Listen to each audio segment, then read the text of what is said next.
le créateur de tout l'univers, du monde visible et invisible, a quitté le ciel pour la terre, en prenant la forme d'un serviteur, né d'une vierge femme, conçu par la vertu du Saint-Esprit. Jésus-Christ, malgré son apparence humaine, en lui habitait toute la plénitude de la divinité, parce qu'il n'était pas que le Fils de l'âme, il était aussi le Fils du Dieu vivant, celui que tous les anges des cieux adorent.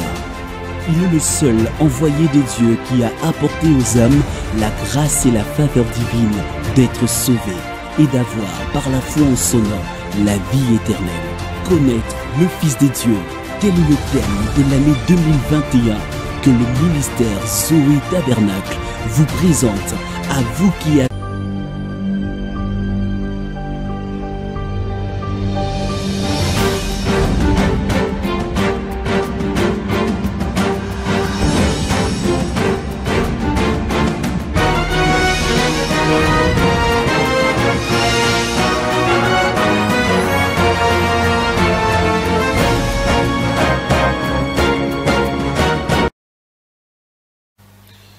Shalom bien-aimés, je vous salue tous dans le nom précieux de notre Seigneur et Sauveur Jésus-Christ. C'est déjà l'heure de votre émission Posons le fondement. Posons le fondement, c'est une émission de maturité, une émission d'enseignement, une émission qui donne un peu de l'espoir, surtout à tous les croyants qui sont des fois déçus par rapport à tout ce qui s'est fait dans les églises aujourd'hui, tous ceux qui sont fatigués par rapport à tout ce qui se fait dans le monde aujourd'hui. Cette émission Posons les fondements est à vous et elle suscite encore un peu de l'espoir. C'est ainsi que ici nous parlons de la doctrine de Jésus, nous parlons de sa parole. Ici nous sommes en train de parler ce qui est écrit. Moi, c'est le pasteur Cédric Loukoussa, je suis le pasteur de l'église Temple Chrétien Mont-Carmel. Temple Chrétien Mont-Carmel, nous sommes sur l'avenue Kitega, numéro 110, dans la commune de Kinshasa. Avenue Kitega, numéro 110, dans la commune de Kinshasa. C'est là où nous nous réunissons chaque mercredi et vendredi, de 17h30 à 19h30, et aussi le dimanche, c'est de 8h juste jusqu'à 11h, à 11h30. Nous avons nos numéros de téléphone qui sont là, c'est un numéro aussi WhatsApp. Vous pouvez toujours nous écrire, même après l'émission, nous serons toujours disposés pour vous répondre. Nous avons commencé la fois passée un sujet très important.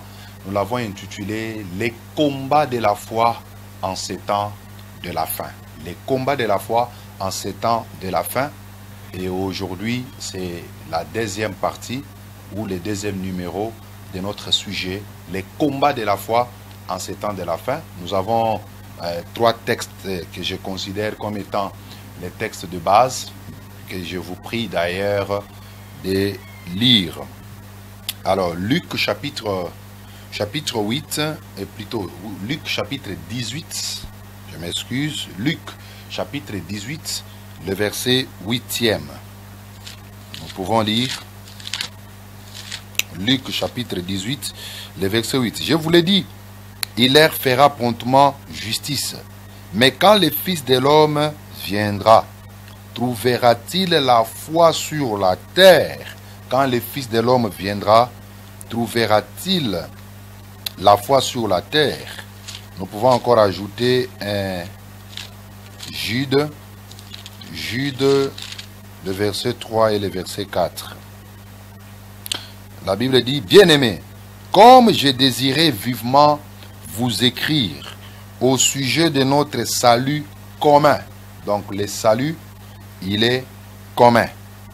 Je me suis senti obligé de les faire afin de vous exhorter à combattre pour la foi qui a été transmise aux saints une fois pour toutes.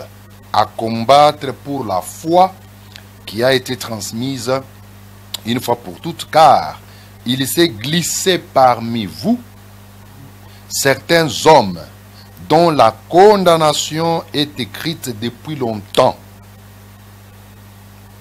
Des impies qui change la grâce de notre Dieu en dissolution et qui réunit notre seul Maître et Seigneur Jésus-Christ. Vous pouvez encore lire 1 Timothée chapitre 4. 1 Timothée chapitre 4, le premier verset.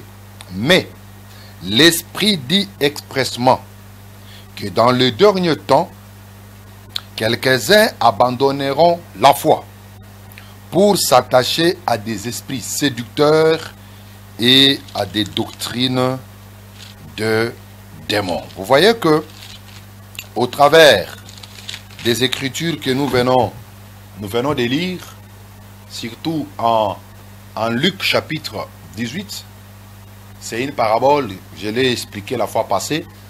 Si c'est votre première fois de suivre ce sujet, je vous prie de recourir à notre chaîne YouTube. L'adresse est là, Pasteur Cédric Lukusa officiel. Vous allez trouver beaucoup de vidéos, beaucoup de sujets que nous avons déjà à développer. Je crois que dans quelques jours, le combat de la foi, première partie, on va encore mettre cela dans notre chaîne YouTube. Alors, nous avons compris qu'en Luc 18, verset 8, Jésus, il s'interroge.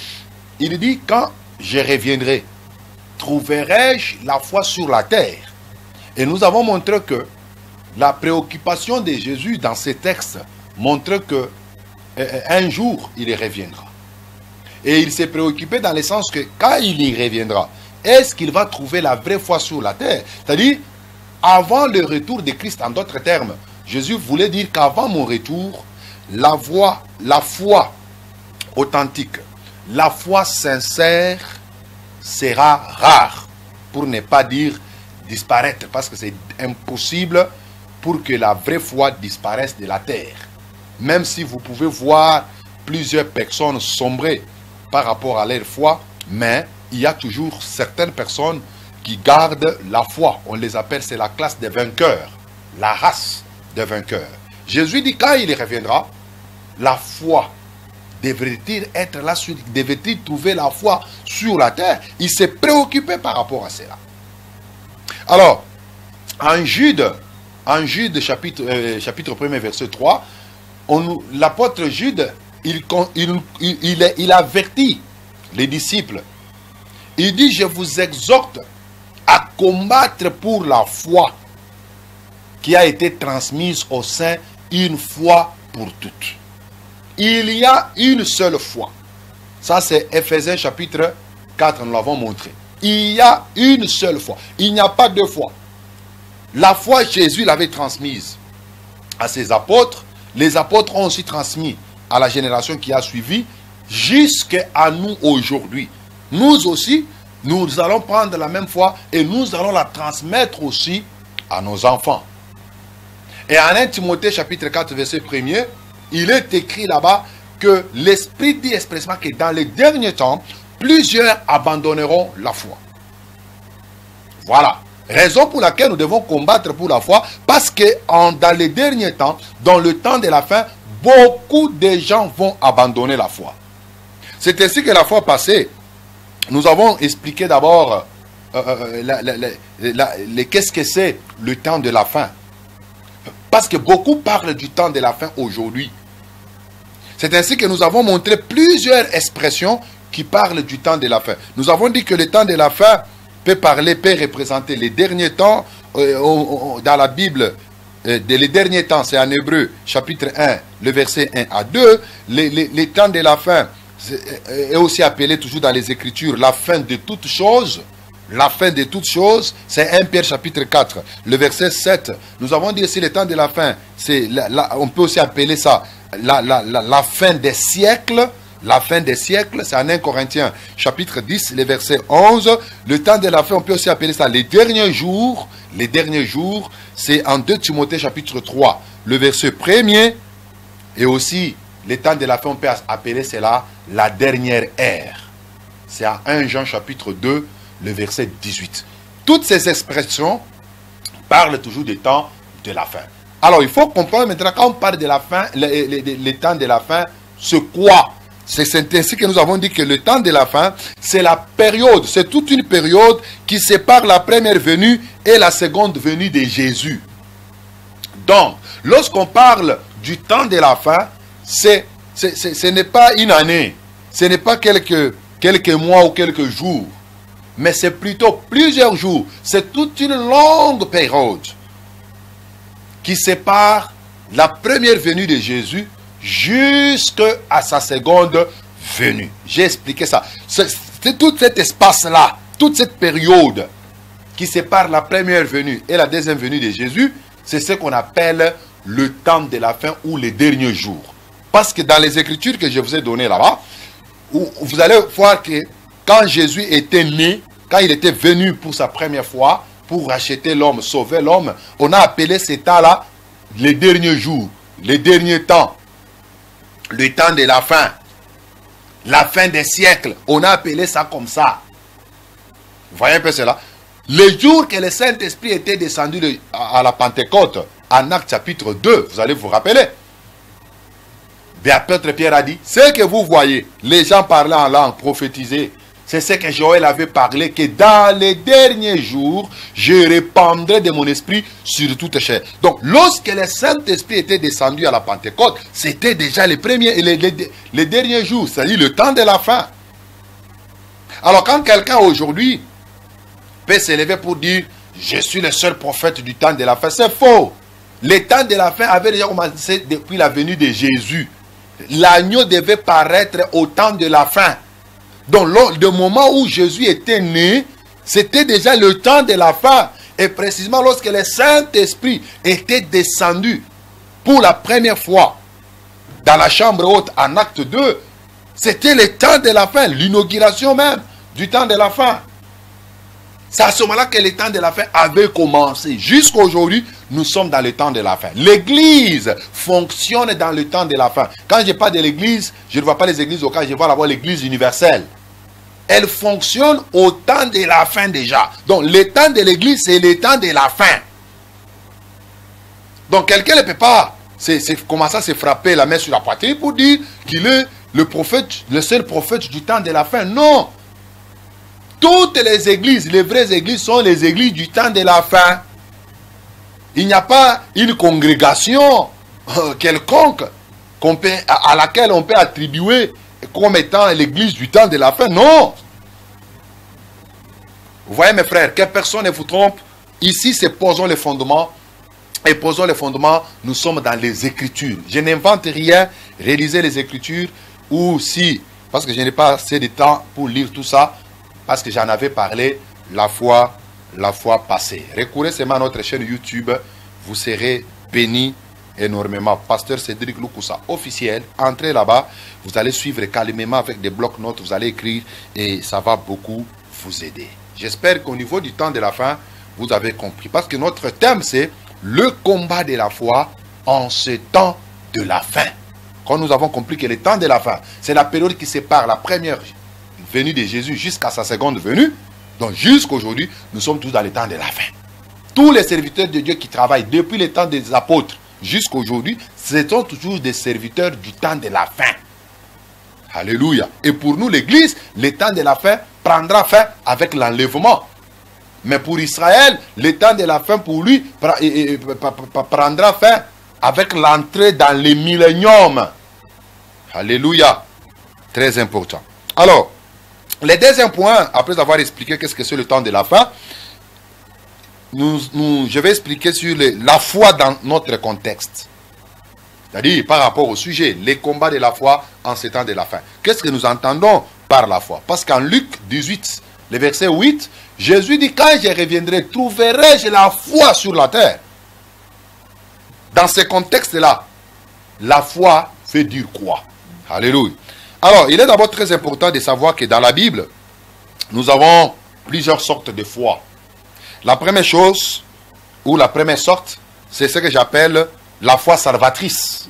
La foi salvatrice, c'est la foi qui nous sauve. Vous voyez par exemple en Éphésiens, chapitre 2, le verset 8, Éphésiens, chapitre 2, le verset 8, la Bible dit, car c'est par la grâce que nous avons été sauvés par les moyens de la foi. Et cela ne vient pas de vous, c'est le don de Dieu. Nous sommes sauvés par la grâce, mais au moyen de notre foi. Là, on appelle ça la foi salvatrice, c'est-à-dire la foi qui nous sauve. Quand quelqu'un reconnaît ses péchés et croit que Jésus-Christ est venu mourir pour les sauver du péché, cette personne-là est sauvée. C'est ce qu'on appelle la foi salvatrice.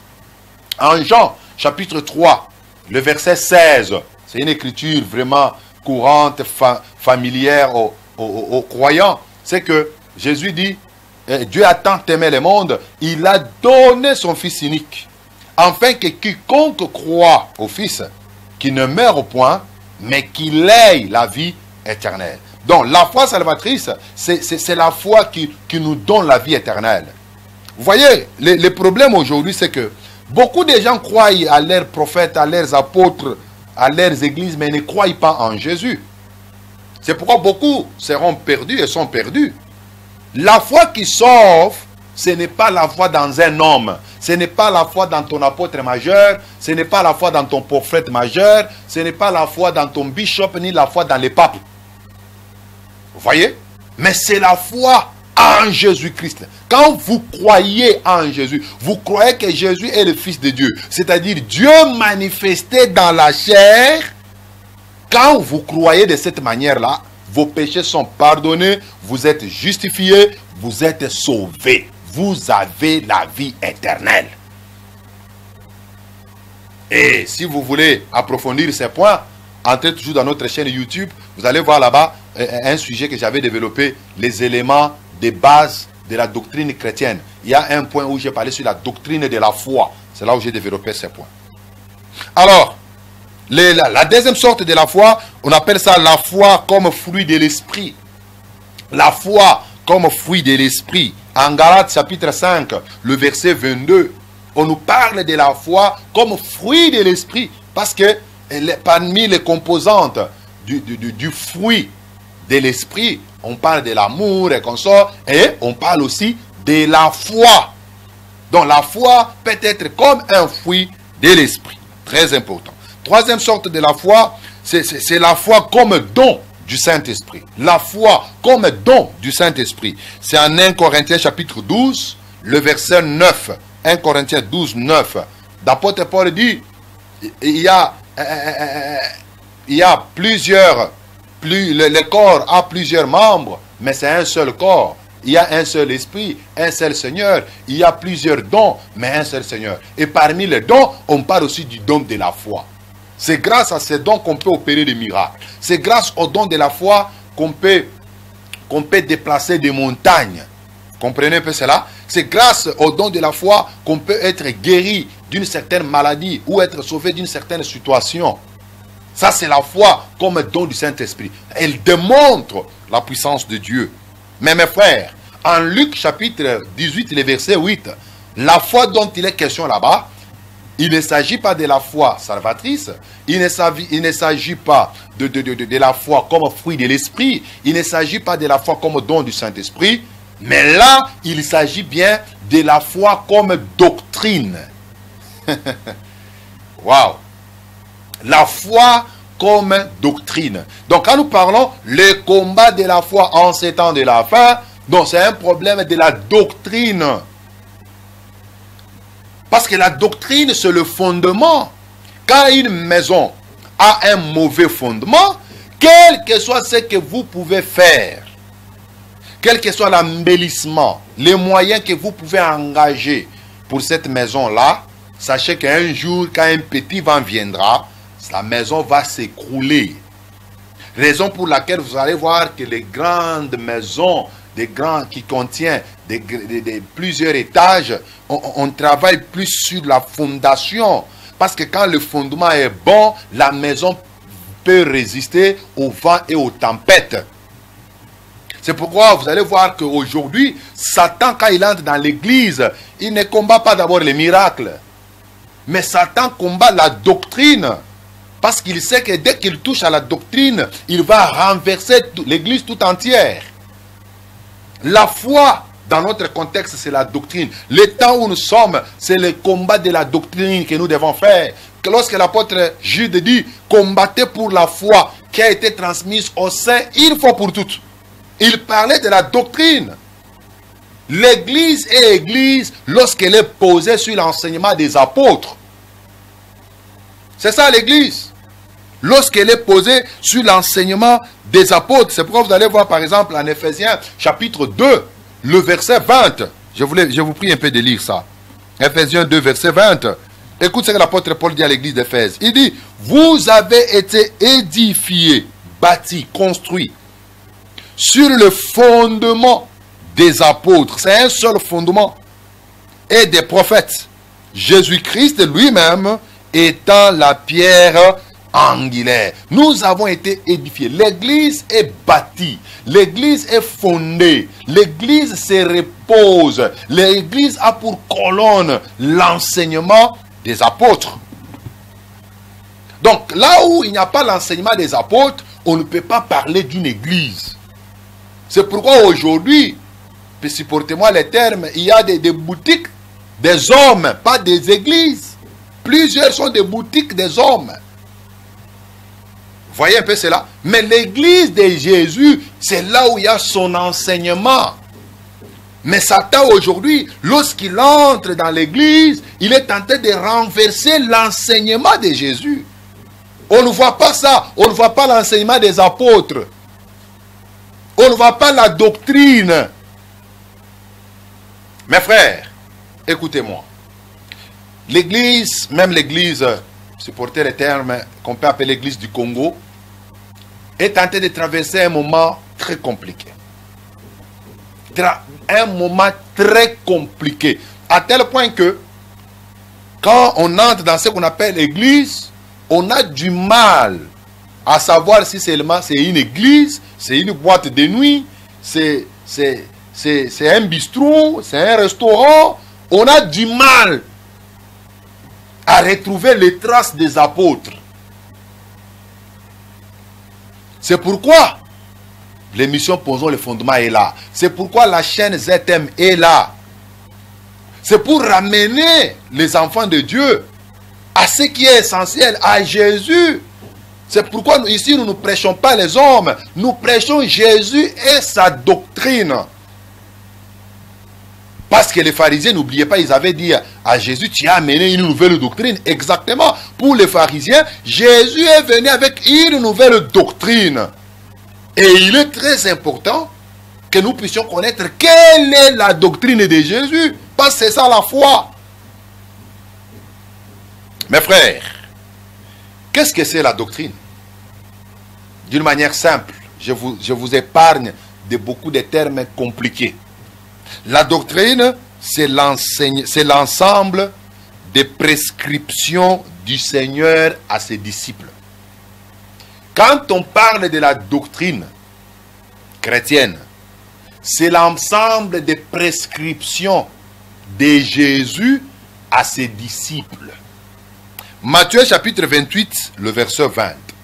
Matthieu 28, 20. Jésus dit à ses disciples, allez faire de toutes les nations les disciples, les baptisants, ainsi de suite. Il dit, enseignez-leur à observer ce que je vous ai prescrit. Enseignez-leur, les apôtres. Leur travail, c'était d'enseigner aux disciples de Jésus ce que Jésus les avait prescrit. Donc la doctrine, ce sont les prescriptions de Jésus. Ce ne sont pas les prescriptions des hommes. Ce ne sont pas les prescriptions des coutumes. Ce ne sont pas les prescriptions culturelles. Mais ce sont les prescriptions de Jésus. Les prescriptions du Seigneur Jésus. C'est l'enseignement de Jésus. Ce que Jésus avait enseigné à ses disciples. On appelle la doctrine. Deuxièmement, on peut dire que la doctrine, c'est l'ensemble de l'enseignement donné par Jésus à ses apôtres. C'est l'ensemble de l'enseignement, j'insiste. C'est l'ensemble de l'enseignement donné par Jésus à ses apôtres. Les apôtres avaient un enseignement. C'est pourquoi Ephésiens 2, 20 dit que nous sommes édifiés sur le fondement des apôtres. Leur enseignement constitue un fondement de l'Église. Actes des Apôtres, chapitre 2, le verset 42. La Bible dit, ceux qui avaient cru, ils étaient dans un même lieu. Ils persévéraient. 1. Dans l'enseignement des apôtres. 2.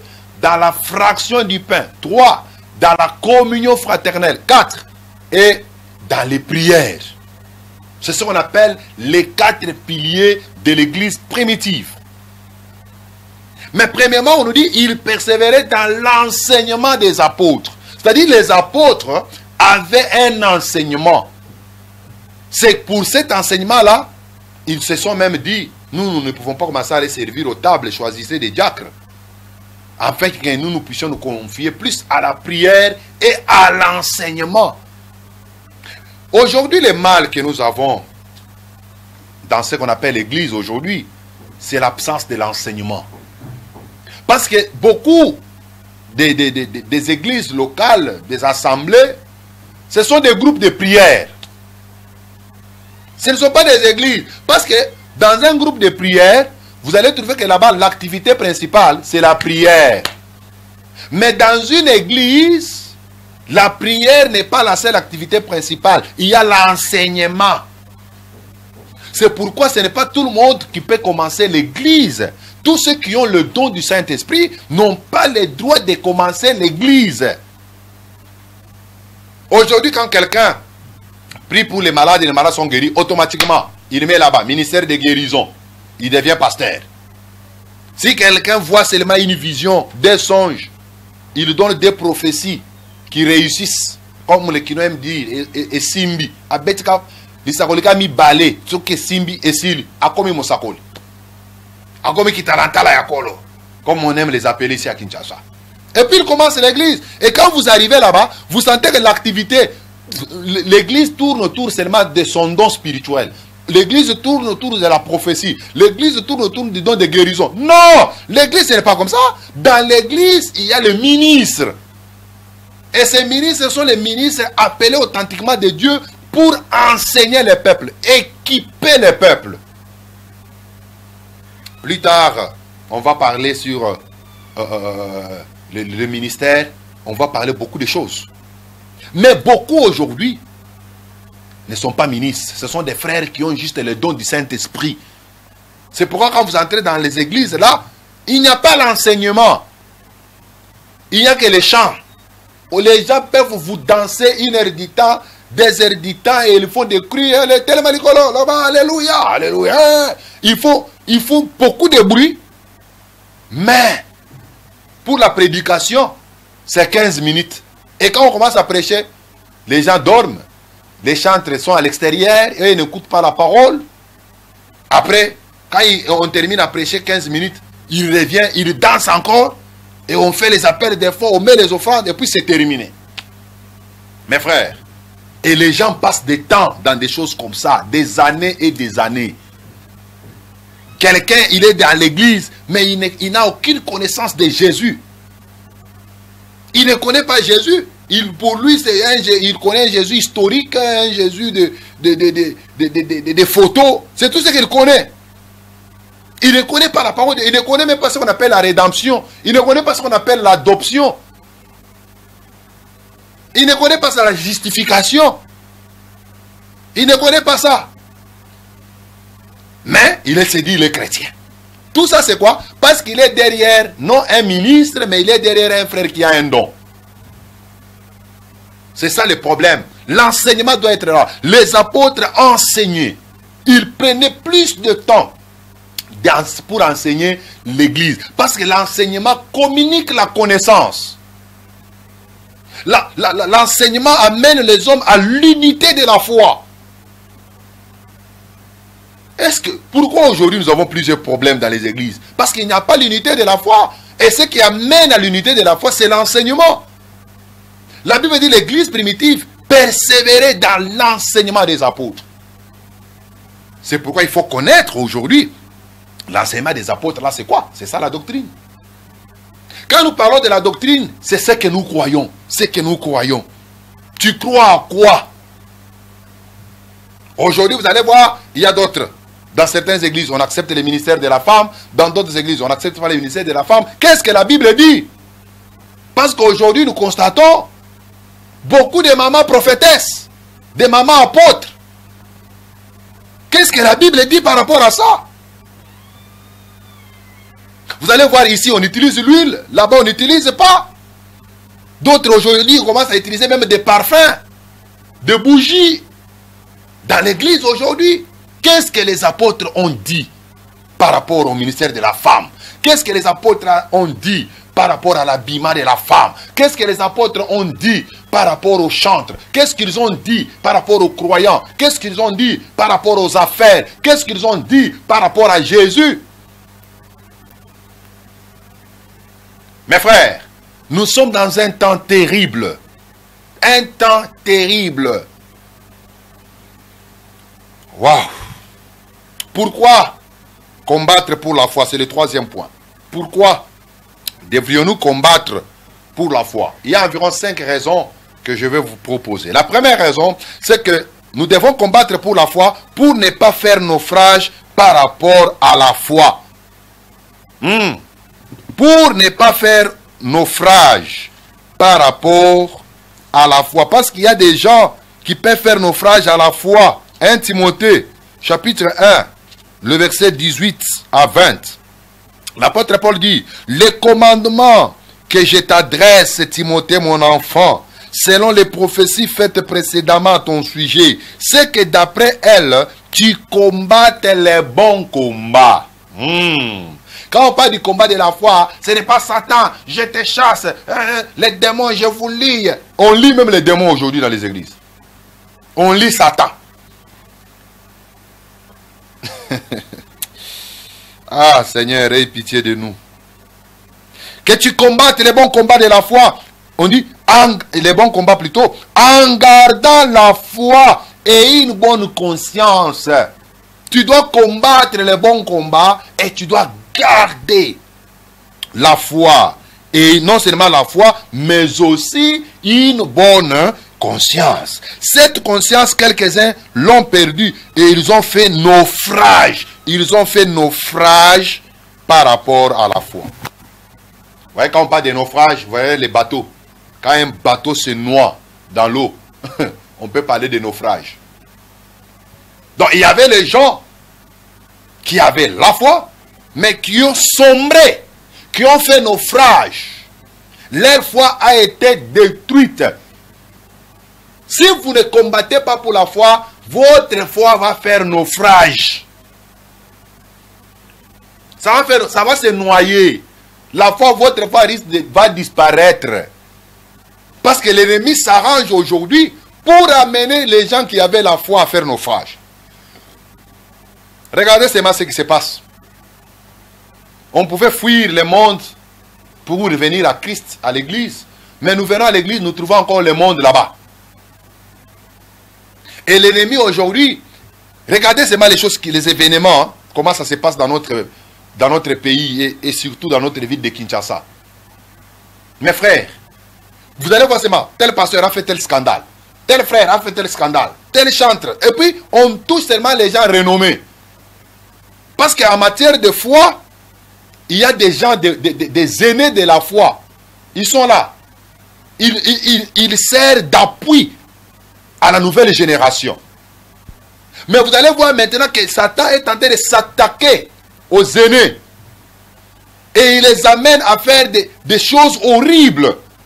Pour que la génération inférieure puisse manquer des repères et puisse même perdre la foi. Regardez aujourd'hui, ce sont des problèmes dans les églises, là où dans les milieux des leaders. C'est un problème. Mon frère, toi tu m'écoutes. Je ne sais pas si tu es homme de Dieu, pasteur, ou tu es juste un fidèle. Il ne faut pas que ta foi s'appuie sur les hommes. Les hommes vont te décevoir. Ils vont te décevoir, surtout au temps où nous sommes. Tous ceux qui avaient pour... Vous savez, il y a des dimensions de maturité. Le premier degré de la maturité, peut-être on peut dire, ça c'est quelqu'un qui a pour modèle seulement son pasteur. Quand le pasteur tombe, lui aussi, il trouve un prétexte pour commencer aussi à commettre des péchés. Il dit, mais quand le pasteur lui-même fait ça, alors moi ici, j'ai le sang. C'est comme si lui, le pasteur, lui, n'a pas le sang. Moi ici, j'ai le sang et l'eau et la chair. La chair est faible. Quand si le pasteur lui fait ça, alors moi. Vous voyez, ça c'est les niveaux inférieurs. Mais les hommes matures, ils vont au-delà de la prise de leur pasteur comme modèle. Et ils imitent Christ directement.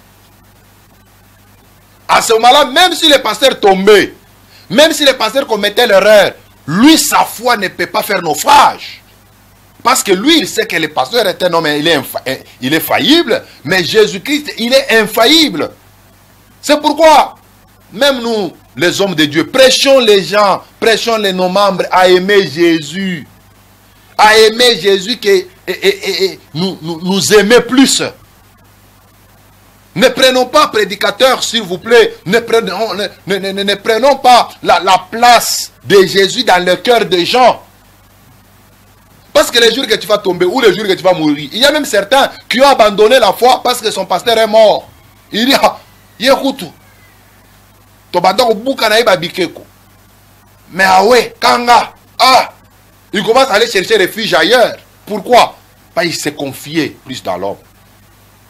L'apôtre Paul Timothée, il dit à Timothée, mon fils, combat pour les bons combats en gardant la foi. Il faut garder la doctrine. Il faut garder la doctrine.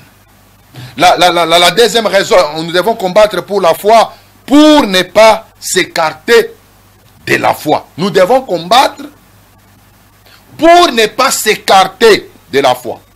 Parce qu'il y a les gens qui s'écartent de la foi, qui s'écartent de la doctrine, qui s'écartent de l'enseignement de Jésus. Il avait bien commencé, mais après, il s'écarte. Il avait très bien commencé. Il prêchait Jésus, il défendait sa doctrine. Mais quand l'argent commence à venir, quand les gloires commencent à venir, quand il commence à passer à la télé, il croit qu'il est devenu grand homme de Dieu.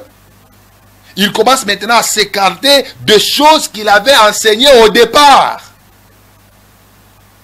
Il effectue un voyage en Europe, aux États-Unis, il revient au Congo, il dit, oh mes amis, nous sommes en retard. Là où je suis parti, voilà ce que j'ai vu, voilà ce que j'ai vu, voilà ce que j'ai vu. Il commence à changer. Les termes que l'apôtre Paul utilise en Galate, il dit altérer.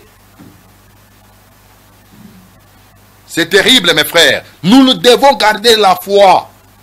Gardons la foi. Ne nous écartons pas. Combattons pour la foi. Même si tu n'as rien, homme de Dieu, je t'encourage. Tant que ce que tu prêches, c'est la vérité, demeure dans la vérité. Même si tu n'as pas de jeep, même si tu n'as pas de jet privé, même si tu n'as pas un grand temple, sois fidèle à Dieu. Parce que le monde où nous sommes, ce n'est pas un monde qui va nous laisser servir Dieu facilement. Satan s'arrange, il s'infiltre dans les églises pour amener les gens à faire naufrage de leur foi ou à s'écarter de la foi. Ils quittent le bon chemin. Ils entrent dans la voie de la perdition. Troisième raison, nous devons combattre pour ne pas se laisser séduire par le faux prophète, par le faux ministre.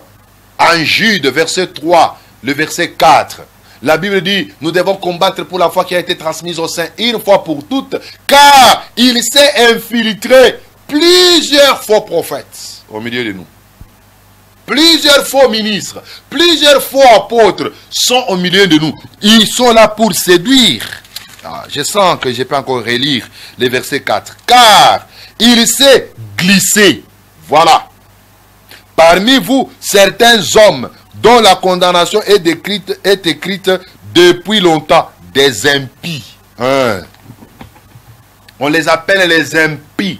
Ils se sont glissés parmi nous, mais ils ne sont pas de nous. Maintenant, quand on commence à injurier les pasteurs, on injurie tous les pasteurs à cause d'un seul qui a commis des bêtises. Un seul chantre commet les bêtises. On injurie tous les chantres. C'est pourquoi, mes frères, nous devons être jaloux de l'église. Et Satan, il sait. Et aujourd'hui, le monde, même les païens, ils ne sentent plus encore le goût de venir dans nos églises. Pourquoi? Parce que les choses que les églises font les déçoivent. Mais laisse-moi vous dire, mes frères, si vous avez vu un faux billet de 100 $, sachez que quelque part, les vrais billets de 100 $ existent. Pourquoi vous ne pouvez pas trouver un seul billet de 150 $ par exemple ou de 100 $ par exemple? Pourquoi? Parce qu'il n'y a pas un vrai billet de 200 $. Il n'y en a pas. Quand vous voyez quelque part le faux, sachez que les vrais sont aussi quelque part. Si vous êtes tombé dans les mains d'un faux prophète, parce que les faux prophètes, ce sont des brigands. Les faux pasteurs sont des brigands. Ils escroquent l'argent des fidèles. Ils sortent avec leurs fidèles.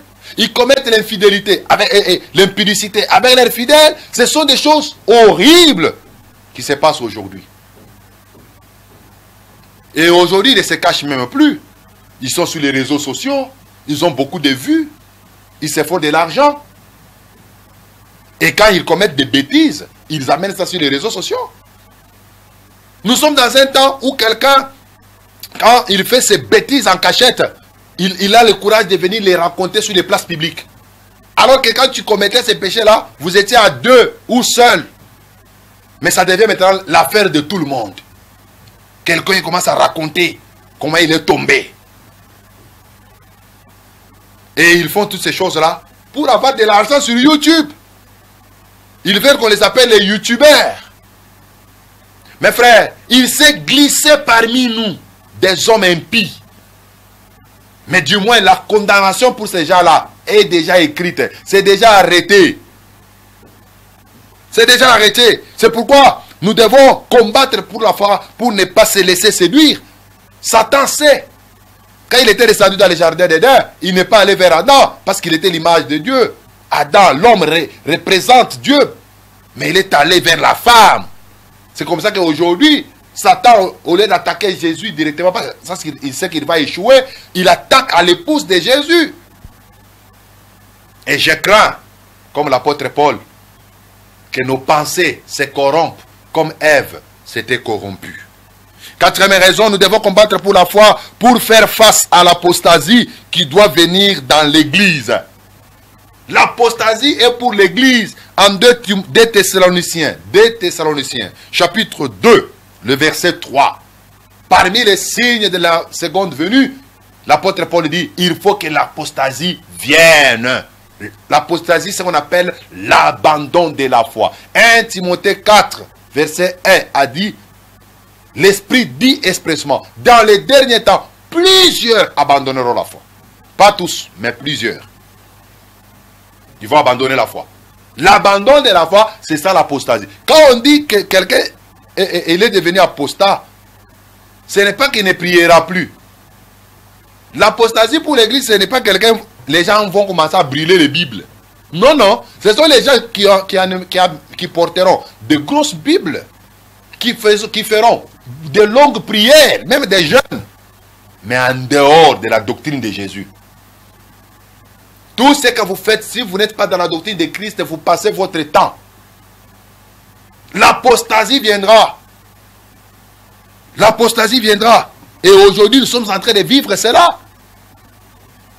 Et le dernier point pour terminer, nous devons combattre pour la foi, car c'est la seule chose que Satan combat dans l'église. Satan, quand il entre à l'église, il ne combat pas l'argent. N'oubliez pas l'église de la Odyssée en Apocalypse 3. Ils étaient riches financièrement. Mais Satan avait attaqué à leur doctrine. Satan avait attaqué à leur foi. Vous voyez un peu cela? Donc nous devons combattre pour la foi parce que c'est la seule chose que Satan combat dans l'église. Quand il entre dans une église, il commence à enlever toutes les pierres précieuses qui faisaient la force de la doctrine chrétienne. Il va vous dire non, nous sommes pendant la période de la grâce, même si tu pèches, mais la grâce est toujours là, la grâce va surabonder. Vous voyez un peu cela? Il commence à enlever toutes les pièces maîtresses qui fait la force de la doctrine chrétienne. Il n'y a plus la sanctification dans ce qu'on appelle chrétien aujourd'hui. Il n'y a plus la crainte de Dieu. Il n'y en a plus. Pourquoi? Parce qu'on ne prêche plus les gens que Jésus va revenir. Mais on leur dit que Jésus est déjà venu. Maintenant, quand quelqu'un croit que Jésus est déjà venu, à quoi sert de se sanctifier? Vous voyez les choses que nous constatons aujourd'hui, mes frères. C'est pourquoi nous sommes en train de parler sur le combat de la foi en ces temps de la fin. Si tu ne combats pas pour ta foi, tu vas faire naufrage à ta foi par rapport à la foi, tu vas s'écarter de la foi, tu vas te laisser séduire par les faux prophètes, tu vas tomber dans l'apostasie et tu vas laisser Satan te vaincre très facilement. Mais, prochainement, nous allons parler sur le 4e point, comment sortir victorieux dans ces combats de la foi. Parce que n'oubliez pas que la foi que nous sommes en train de parler ici, ce n'est pas la foi salvatrice, ce n'est pas la foi comme fruit de l'esprit, ce n'est pas la foi comme don de l'esprit, mais c'est la foi comme doctrine. Comment sortir victorieux dans ces combats de la foi. Que le Seigneur vous bénisse abondamment. Moi, c'est le pasteur Cédric Loukoussa. Je suis pasteur de l'église Temple Chrétien Mont-Carmel. Nous sommes sur l'avenue Kitega, le numéro 110, dans la commune de Kinshasa. Là, nous prions chaque mercredi et vendredi de 17h30 à 19h30 et le dimanche, c'est de 8h juste jusqu'à 11h30. Nos numéros sont là, c'est un numéro sur WhatsApp. Nous bénissons tous ceux qui nous écrivent et qui nous posent des questions. J'ai beaucoup apprécié, une maman m'a appelé le samedi, à l'entendre parler, c'est vraiment une grande maman, une vieille maman, mais elle s'intéresse au temps de la fin pour chercher à comprendre la définition, même le temps de la fin là, c'est quoi? J'ai dit waouh, si le Seigneur peut commencer encore à faire des choses comme ça, ça sera vraiment une très grande bénédiction. Écrivez-nous, nous avons notre chaîne YouTube, entrez dans notre chaîne YouTube, Pasteur Cédric Loukoussa officiel, nous sommes sur Facebook, nous sommes sur Twitter, entrez partout là, écrivez-nous, posez des questions, nous sommes disposés pour vous répondre. Pour ce soir, que le Seigneur vous bénisse, nous vous retrouve le lundi prochain à la même heure, c'est-à-dire à 15h45, et les samedis, c'est samedi ici, si tu nous as suivis en retard, c'est la rediffusion, c'est à 20h juste. Samedi, 20h juste sur votre meilleure chaîne chrétienne ZM, l'émission Posons le fondement. Ne sois pas égoïste. Partage ces enseignements. Partage cette émission, ces programmes avec des amis, les chrétiens, des hommes de Dieu que vous connaissez. Ils seront bénis énormément. Je sais ce que j'ai dit. À mon nom personnel et au nom de toute l'équipe technique des ZM et au concepteur de cette émission, M. Serge Katou, moi je vous souhaite une très belle soirée avec Jésus-Christ. Ciao pour la prochaine fois.